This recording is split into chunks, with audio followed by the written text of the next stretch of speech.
No problem. All right. We are back for another one of your questions about work. And this is New Grad Week, where we're focusing on questions that people who are entering the workforce have. And for those of you who are joining us for the first time, I'm Roy. I'm a startup investor in the future of work. And Harold worked with us for a few months and is now at a startup.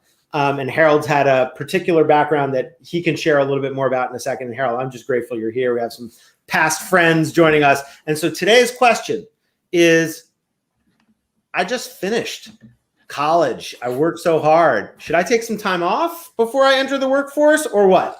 Would love to hear your view. Yeah, I hear this view may be contrarian, but I think no, get a job.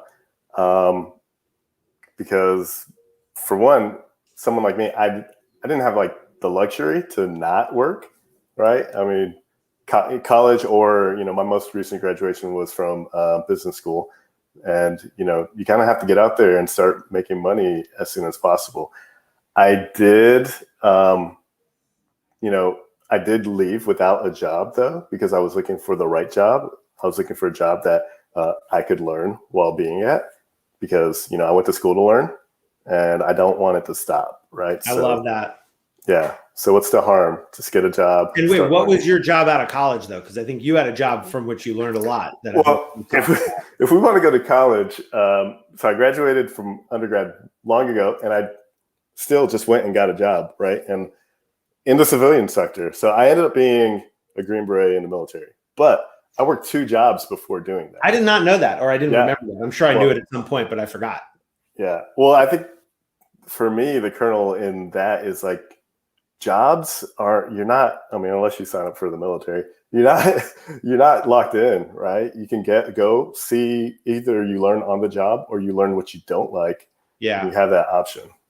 Well, I'll repeat the thing in public that I've said to you in private, which is, first of all, thank you for your service, because I kind of believe that anybody who works for the military is working on behalf of all of us in the US, at least, and it is a noble form of service, and that training is also really valuable. And I think your point about people think of their first job as like, okay, I learned, now I'm going to go put it to use. Whereas you just said something really powerful, was I learned, now I'm just going to keep learning. And I feel that way. I mean, my primary identity in a lot of ways is student.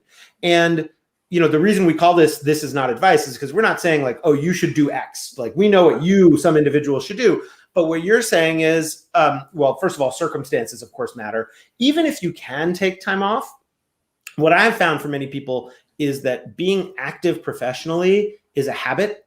And that sometimes if you get out of the habit, you finish school, and by the way, the end of your senior year or end of business school is kind of not exactly working anyway, and then for many people anyway, and then it's really hard to get started again. And you can get paralyzed by wanting to find the perfect thing and that kind of thing. Perfect is the enemy of the good. And so one way I also think about it is, what are you trying to solve for in taking time off? If what it is that you've been intense and you need something that's less intense in a certain way, what's shocking is sometimes it could just be a month of like deferring your start date. And sometimes what you're really trying to solve for is you want a new perspective. Like maybe the answer then is go work in another country or doing something physical, like go be a park ranger instead of going to be, nobody says you have to do a first job that is in your career path necessarily. And maybe being a park ranger isn't your career path. So many ways up the mountain. And to me, the critical question is, for what are you trying to solve by taking time off? And is that the best way to solve for it, or is it not?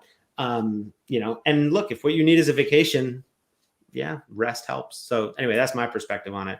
But Harold, I would love to just keep talking about other things like this. I know you stepped out of a meeting to do this, so I'm going to let you go.